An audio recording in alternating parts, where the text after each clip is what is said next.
Hello. तो चलिए start करते हैं। देखते हैं जो है हमारी क्लास स्टार्ट हो गई होगी। संभावित संभावना तो यही है। बस एक मिनट मुझे थोड़ा सा टाइम दें।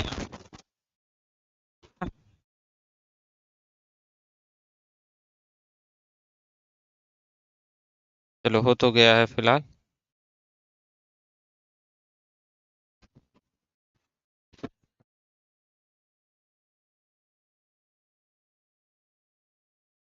क्योंकि मुझे वो देखने पड़ेंगे, है ना। हाँ, आवाज़ वगैरह भी देखना है ना, क्योंकि आवाज़ का भी तो लोचा रहता ही है। पता नहीं कि मेरी ही क्लास में आवाज़ नहीं आती है या क्या है। चलो तो शुरुआत करते हैं, फिर आवाज़ वगैरह थोड़ा सा देख ही लेते हैं। चलो। अभी मैं बहुत से मतलब बहुत पसीना पसीना हो रहा है बहुत। चलो आवाज तो प्रॉपर आ रही है। चलो बेटा, कल की क्लास में हमें जो है क्या पढ़ना था कि भाई जो वाणिज्यिक बैंक हैं, तो उन बैंकों की स्थापना के लिए लाइसेंस से संबंधित प्रावधान, यानी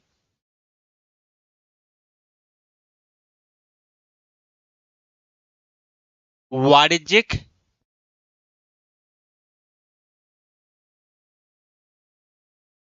बैंकों की स्थापना, वाणिज्यिक बैंकों की स्थापना के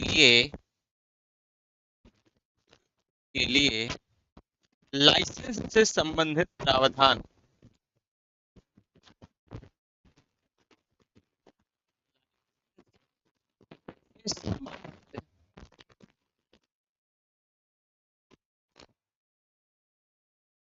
लाइसेंस से संबंधित प्रावधान,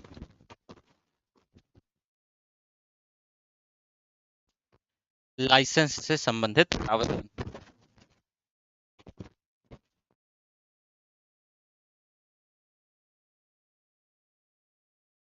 तो वाणिज्यिक बैंकों की स्थापना के लिए जो लाइसेंस से संबंधित प्रावधान क्या क्या है, जरा बेटा समझने का प्रयास कीजिए। तो भारत में जो यूनिवर्सल बैंक, जो भारत में यूनिवर्सल बैंक, इन बैंकों को कहा जाता है, एक छत के नीचे लगभग सारी ये सेवाएं प्रदान करते हैं। यहाँ पे यूनिवर्सल भी लिख लीजिए।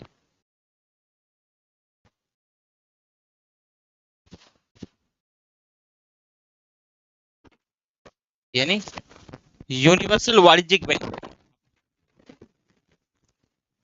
स्थापना के लिए लाइसेंस से संबंधित प्रावधान। तो सबसे पहले क्वेश्चन यही आता है कि भाई यूनिवर्सल का मतलब क्या है। यूनिवर्सल बैंक का मतलब क्या है, ये वैसे बैंक होते हैं जो एक ही छत के नीचे लगभग सारी वित्तीय सेवाएं देते हैं। मतलब एक प्रकार की वित्तीय सेवाएं देंगे एक ही छत।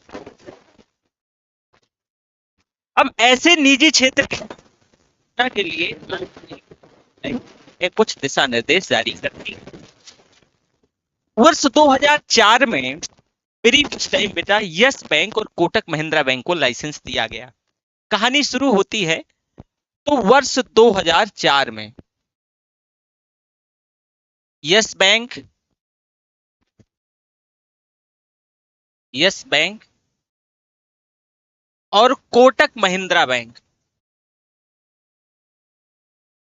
कोटक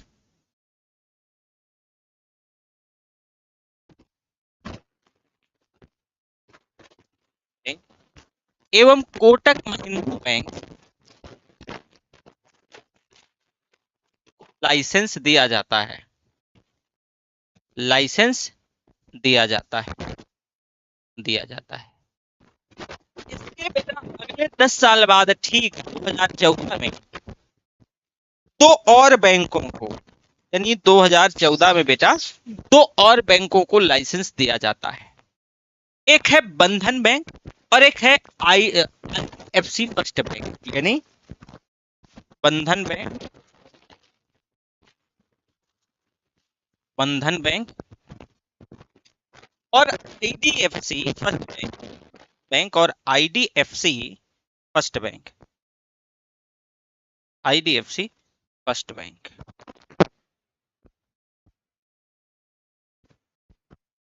यानी भैया यस बैंक और कोटक महिंद्रा बैंक को 2004 में लाइसेंस दिया जाता है। इसके बाद ठीक 10 साल बाद 2014 में बंधन बैंक और आईडीएफसी फर्स्ट बैंक को लाइसेंस दिया जाता है। बेटा ये लाइसेंस देने की जो कहानी है मैं थोड़ा सा इसके आगे और भी बताना चाहूंगा कि पहले कैसी थी और अब कैसी है। बेटा देखो 4 बैंक हो जाते हैं 2004 में, यस बैंक और कोटक महिंद्रा, 2014 में बंधन और आईडीएफसी बैंक, इनको लाइसेंस दिया जाता है। तब से अब तक ऐसे किसी भी बैंक की स्थापना के लिए आरबीआई ने नया लाइसेंस जारी नहीं किया है। तो वर्तमान में इससे संबंधित नियम कानून क्या हैं, पहले वो जान लो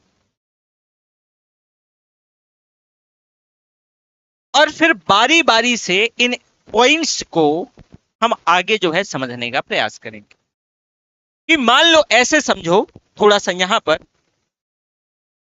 कि भैया कोई जो है ना, मान लो शिवांगी नाम की स्टूडेंट है, क्या है, शिवांगी, ठीक है ना, स्टूडेंट नहीं, इनको जो है ना स्टूडेंट कहना मुनासिब नहीं होगा क्योंकि बैंक खोल रही है ना, तो इनको ये समझो कि बहुत बड़े धन्ना सेठ हैं और हैं भी। तो मान लो शिवांगी क्या है, बहुत बड़े धन्ना सेठ है, यानी चौधरी साहब हैं, धन्ना सेठ है, मतलब इनके पास मोटा पैसा है और ये चाहते हैं कि यूनिवर्सल वाणिज्यिक बैंक का इनको लाइसेंस लेना है, यानी अपना कारोबार जो है ना बैंकिंग सेक्टर में इन्हें कारोबार करना है, इनको बैंक का लाइसेंस चाहिए, इनको बैंक खोलना है। तो लाइसेंस से संबंधित आज जो प्रावधान है वो कैसे है, कैसे लाइसेंस मिलेगा, किन किन नियमों को फॉलो करना पड़ेगा, तो वही स्टोरी वही कहानी है, वही स्टोरी वही कहानी है। तो मैंने बताया सबसे पहले कि भाई बात तो जब ये सब नियम कानून के लिए बात होती है तो 2004 में यस बैंक और कोटक महिंद्रा बैंक को बेटा यूनिवर्सल जो ये प्राइवेट निजी बैंक हैं दो को लाइसेंस मिलता है। 10 साल बाद बंधन बैंक और आईडीएफसी फर्स्ट बैंक को लाइसेंस मिलता है। अब लाइसेंस के लिए बेटा पहले क्या होता था कि मान लो शिवांगी जी का मन था कि इनको कभी भी बैंक खोलना है, तो ये आरबीआई के पास जाएंगे और आवेदन कर देंगी, क्योंकि आरबीआई ही क्या करेगा, लाइसेंस देगा बैंक खोलने के लिए, क्योंकि आरबीआई बैंकों का बैंक है और बैंकों का रेगुलेटरी अथॉरिटी है। तो शिवांगी जी गई,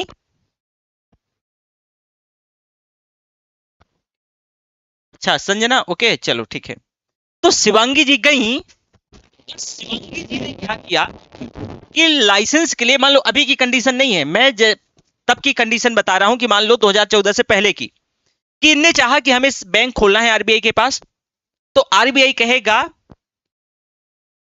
कि अभी नहीं, हम बताएंगे कि हम कब लाइसेंस जारी करेंगे, तभी आप आवेदन कीजिएगा, तभी आप जो है फॉर्म भरिएगा, तो अगर आप एलिजिबल होंगे तो हम बैंक खोलने के लिए आपको लाइसेंस दे देंगे।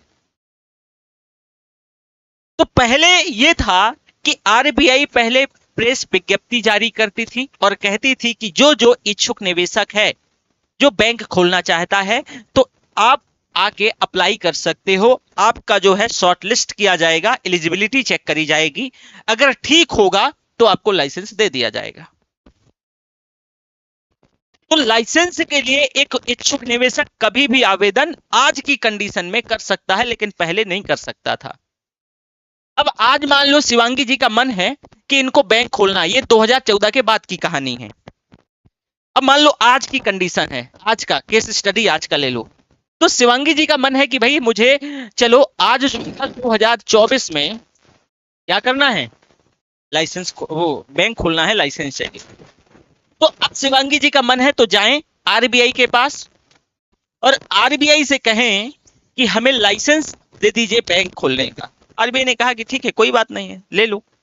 तो बेटा इसको ऑन टैप प्रोसेस कहा जाता है, ऑन टैप प्रोसेस।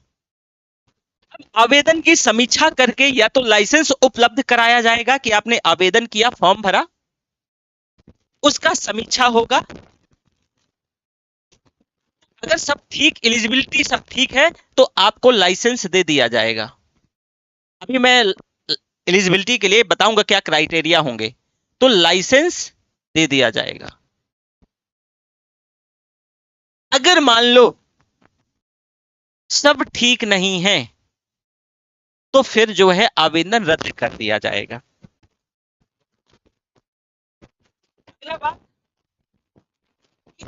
अगर अब देखो कि क्या क्या कंडीशन होनी चाहिए, क्या क्या एलिजिबिलिटी होनी चाहिए।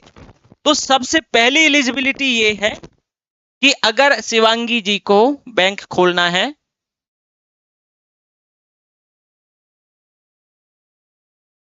शिवांगी जी को अगर बैंक खोलना है तो पहला क्राइटेरिया क्या है, पहला क्राइटेरिया ये है कि सबसे पहले शिवांगी जी को भारतीय होना चाहिए, यानी भारत का निवासी होना चाहिए। मतलब कि सिर्फ बैंकिंग लाइसेंस के लिए भारतीय व्यक्ति ही आवेदन कर सकता है। एक भारतीय NBFC non banking financial company या एक औद्योगिक इकाई पर भी आवेदन कर सकता है।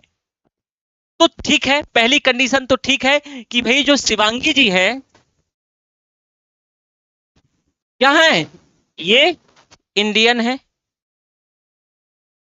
इंडियन है। ठीक है कि ये भारतीय होना चाहिए। ठीक है भाई ये भारतीय है तो इंडियन है, पहला कंडीशन ये है। तो दूसरा क्राइटेरिया क्या है, दूसरा बेटा क्राइटेरिया ये है कि किसी भी सूरत हाल में अगर आपको मान लो लाइसेंस मिल जाता है तो शिवांगी जी को 18 माह के अंदर लाइसेंस मिलने के बाद काम करना पड़ेगा, शुरू करना पड़ेगा, शुरू करना पड़ेगा। सेक्शन है कि मान लो शिवांगी जी इंडस्ट्रियल ग्रुप से आती हैं, एक औद्योगिक परिवार से आती हैं, औद्योगिक परिवार से आती हैं, तो शिवांगी जी को लाइसेंस नहीं मिलेगा। अगर मान लो कि एक ये औद्योगिक परिवार से आती हैं तो इनको लाइसेंस नहीं मिलेगा। तो क्वेश्चन होना चाहिए कि सर ऐसा क्यों, क्यों इनके साथ भेदभाव होगा, क्यों इनको लाइसेंस नहीं मिलेगा।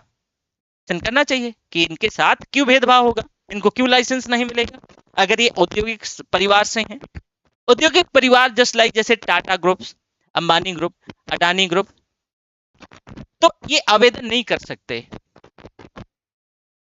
अब उसकी वजह है, देखो बेटा मान लो कि ये टाटा ग्रुप से संबंध रखती हैं तो भैया बैंक खोलने के लिए लाइसेंस मिल रहा है, आप बैंक के लिए कारोबार करोगे तो पैसा तो पब्लिक का है भाई, आपके यहां लोग जमा करेंगे तो पब्लिक जमा करेगी, और आप वो पैसा उठा करके अपने ग्रुप के लिए क्या दे दिया, लोन दे दिया, और हुआ कुछ यूं कि वो जो है वो ग्रुप डूब गया तो पब्लिक का पैसा डूब जाएगा।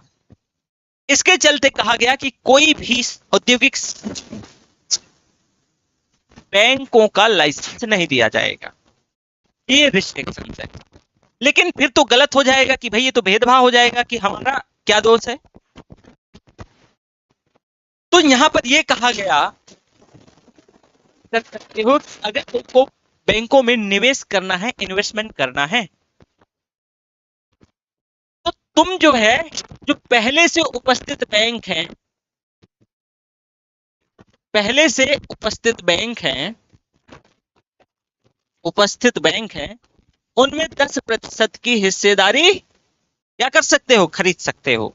मतलब कि मान लो पहले से कोई बैंक उपस्थित है तो आप चाहो तो 10% की हिस्सेदारी क्या कर लो, खरीद लो, तब कोई दिक्कत नहीं है। तो भाई इनका भी सोल्यूशन मिल गया, इनका भी सोल्यूशन मिल गया। क्या मैंने बताया कि बैंक का जो लाइसेंस है मात्र 18 माह तक मान्य होगा, तो हर हाल में अपना कारोबार 18 माह के अंदर शुरू करना पड़ेगा। अगला क्राइटेरिया क्या है कि ऐसे बैंकों की स्थापना में पूंजी निवेश कम से कम 1000 करोड़ की होनी चाहिए। यानी कि अगर आप ऐसे बैंक खोल रहे हो, ऐसे बैंक यानी सिंपल से समझो कि आप वाणिज्यिक बैंक, यूनिवर्सल वाणिज्यिक बैंक खोल रहे हो, तो ऐसे बैंक की स्थापना में, बैंक की स्थापना में बेटा पेडअप कैपिटल या प्रदत्त पूंजी, पेडअप कैपिटल, पेडअप कैपिटल या प्रदत्त पूंजी 1000 करोड़ रुपए की होनी चाहिए। अब जरा समझो कि ये बड़ा इंटरेस्टिंग फैक्ट है कि चलो ठीक है कि मान लो कि अपना उदाहरण लूं कि मुझे बैंक का लाइसेंस लेना था, तो ठीक है भाई, मैं तो लाइसेंस, ठीक है मैं भारतीय हूं, पहला तो एलिजिबिलिटी क्राइटेरिया पूरा कर रहा हूं, चलो ठीक है लाइसेंस मिल जाएगा तो 18 माह के अंदर काम भी शुरू कर दूंगा। लेकिन मेरे पास 1000 करोड़ नहीं है, लेकिन हो सकता है कि शिवांगी जी के पास 1000 करोड़ हो, क्योंकि इनकी सोने की दुकान। मतलब क्या हुआ कि 1000 करोड़, 1000 करोड़ मिनिमम आपके पास अमाउंट होना चाहिए, तभी आप बैंक खोल पाओगे, खोल पाओगे। अब अगला क्राइटेरिया क्या है, सीधे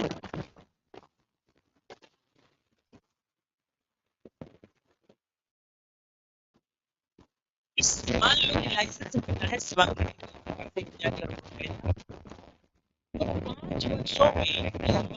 को अपनी हिस्सेदारी घटा करके 40% तक ला सकते हैं। मतलब शिवांगी जी थी,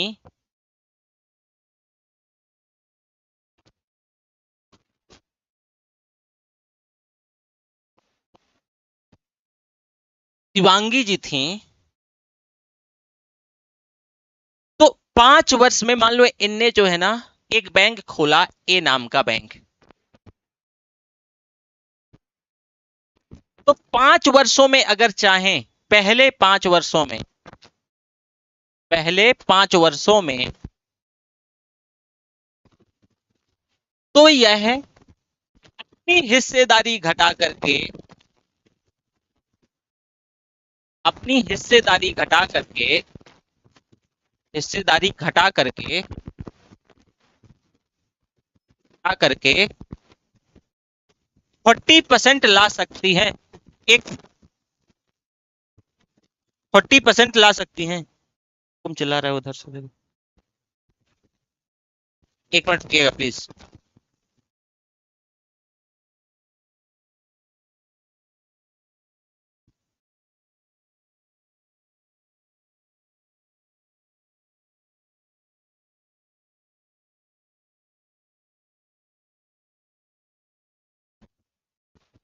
चलो बंद कर दीजिए।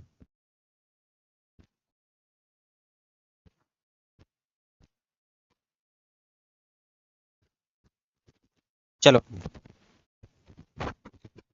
मैं क्या बोल रहा था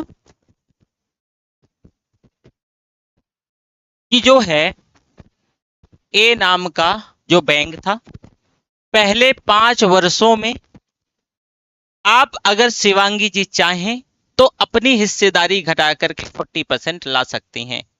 अर्थात कि ये चाहें तो 60% की हिस्सेदारी बेच सकती हैं, चाहें तो 60% की हिस्सेदारी बेच सकती। किसी भी एक निवेशक को, किसी भी एक इन्वेस्टर को 10% से ज्यादा हिस्सेदारी नहीं जा सकती है। में अगर मान लो इन्हें 60% हिस्सेदारी बेची तो कोई भी इन्वेस्टर्स को, इंडिविजुअल को 10% से ज्यादा की हिस्सेदारी नहीं जा सकती। मतलब कि कम से कम अगर 6 लोग चाहिए खरीदने के लिए, 6 लोग मिनिमम चाहिए अगर इनकी हिस्सेदारी खरीदी जाती है तो। क्यों? क्योंकि एक व्यक्ति को भाई 40% तो अपने पास रख सकती हैं, राइट से इनको, और 60% बेचेंगी। उस 60% में किसी एक इंडिविजुअल को 10% से ज्यादा की हिस्सेदारी नहीं जा सकती है। एक बीमा कंपनी को ये हिस्सेदारी कितना 15% जा सकती है, ये एक्सेप्शन है बीमा कंपनी के लिए। कितना? 15% की ये एक्सेप्शन है, ये ध्यान रखिएगा। तो एक तो ये कंडीशन है कि भाई जो है इनने एक बैंक खोला, ए नाम का बैंक था, पहले 5 वर्षों में अपनी ये हिस्सेदारी चाहे तो घटा करके 40% ला सकती हैं, मतलब 60% बेच सकती हैं। उस 60% में से किसी भी सूरत हाल में किसी भी इंडिविजुअल्स को 10% से ज्यादा नहीं जा सकता। कि मान लो कि इनका कोई दोस्त है, मान लो मैं ही हूं, और मैं शिवांगी जी से कहा कि एक काम कीजिए शिवांगी जी, कि आप मुझे जो है अपने इस बैंक का 20% शेयर दे दीजिए। तो मैं 20% शेयर इंडिविजुअल हूं, नहीं खरीद सकता। मैक्स मैं 10% ही खरीद सकता हूं, इससे ज्यादा नहीं खरीद सकता। लेकिन मान लो कि मैं इंश्योरेंस कंपनी हूं, तो हाँ राइट्स है कि भाई मुझे 15% शेयर मिल जाएगा। बीमा कंपनियों को ये 15% शेयर मिल जाएगा। कितना बेटा? 15% शेयर मिल जाएगा बीमा कंपनियों। इसके बाद जब 5 वर्ष हो जाएं, तो 5 वर्ष के बाद अब 15 वर्षों के अंत तक संस्थापक को अपनी हिस्सेदारी घटा करके अनिवार्य तौर से 26% लानी होगी। मतलब कि 5 वर्ष के बाद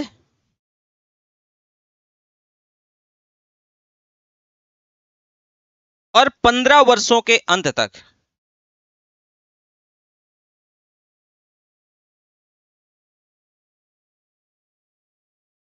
पांच वर्ष के बाद और 15 वर्ष के अंत तक शिवांगी जी को अपनी हिस्सेदारी घटा करके 26% तक लानी होगी।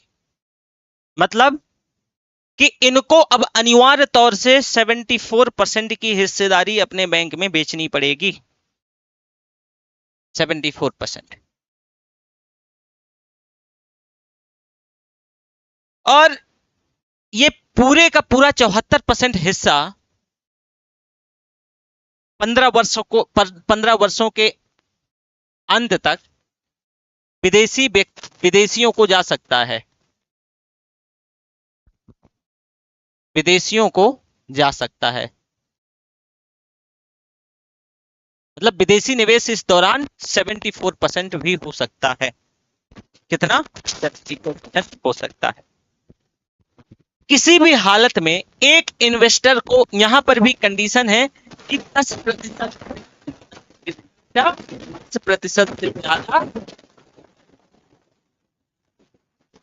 ज्यादा इंडिविजुअल खरीद सकता। और यहां पर भी कि एक बीमा कंपनी को छूट है कि वो चाहे तो 15% खरीद सकते हैं। कितना? 15%। वापस से सुनो, 5 वर्षों तक तो ये कंडीशन है, पहले 5 वर्षों यहां के ये है कि शिवांगी जी चाहें तो अपना जो शेयर है हर हाल में उनको कम करके 26% तक लाना पड़ेगा, 74% बेचना पड़ेगा। यहां पर आप पर यह कंडीशन आप पर छोड़ दी गई थी कि चाहो तो ऐसा कर सकते हो, पर बस करना पड़ेगा 74%। और इस 74% में इस दौरान विदेशी जो है 74% क्या कर सकते हैं, जो विदेशी वो 74% खरीद सकते हैं। लेकिन यहाँ पर भी किसी 10% से ज्यादा नहीं है।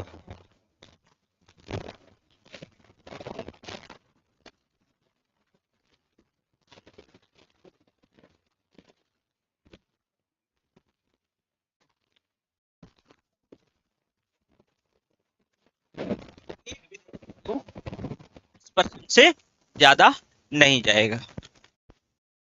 अगली कंडीशन क्या है? अगली कंडीशन ये है कि अगर इनको लाइसेंस मिलता है तो अपनी बैंक की 1/4 शाखाएं, अपनी बैंक की 1/4 शाखाएं शाखाएं कहां खोलनी पड़ेगी? 1/4 शाखाएं भाई ग्रामीण एरिया में खोलनी पड़ेगी, रूरल एरिया में, ग्रामीण क्षेत्र में खोलनी पड़ेगी। क्यों?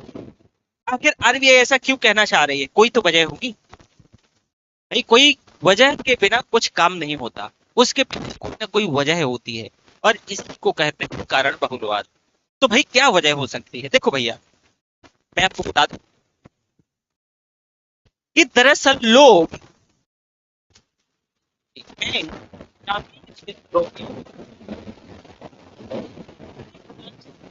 ये अवॉइड करते हैं कि ग्रामीण क्षेत्र में ज्यादातर आबादी ग्रस्त की है और ज्यादातर मैंने, और बेटा जो है भारत में कृषि मानसून का जुआ है। मतलब क्या कि कृषि मानसून का जुआ है, इसका मतलब ये है कि देखो जाएगा कि मेमोरी की तरह है, कृषि कभी जो है वार पड़ जाएंगे, वार मतलब पत्थर पत्थर हो जाएगा,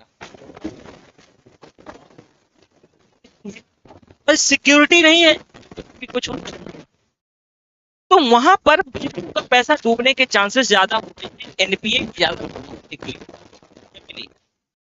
तो और दूसरी बात ये कि भाई जो है, जो बड़ा बड़ा जो धन्ना सेठ है वो शहरों में रहना चाह रहा है, क्योंकि शहरों में कई प्रकार की उसको सर्विसेज अवेलेबल है, हेल्थ जैसी सर्विसेज। भाई उसके अगर कोई बच्चा बीमार पड़ता है उसका, तो तुरंत जाके बड़ा हॉस्पिटल में चला जाएगा। गांव में कौन सा हॉस्पिटल है? तो ज्यादातर आप देखोगे कि कारोबार शहरों में जो है, बड़े बड़े शहरों में लोग शिफ्ट हो रहे हैं, वही करना चाह रहे हैं, तो लोग गांव को अवॉइड करते हैं।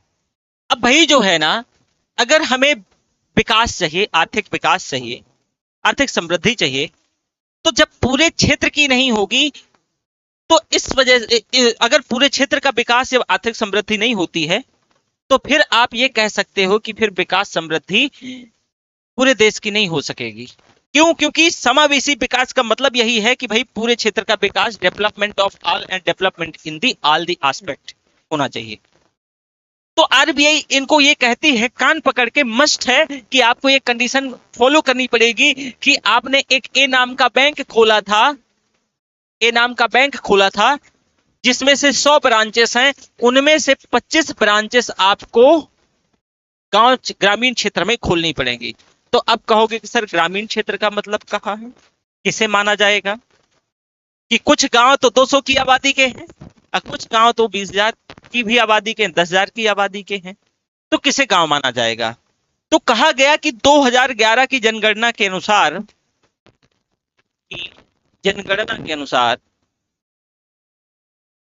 कम से कम जो आबादी है 2013 की जनगणना के आधार पे कम से कम 9,900 पे होनी चाहिए। आप यहाँ मतलब इसको गांव मान सकते हो और यहाँ अपना जो बैंक है खोल सकते हो, ब्रांच। और कहा गया कि अगर आपको लाइसेंस मिलता है, बैंकों को 6 वर्ष के भीतर आपको शेयर बाजार में लिस्ट करवाना पड़ेगा। 6 वर्षों के भीतर बैंक को शेयर बाजार में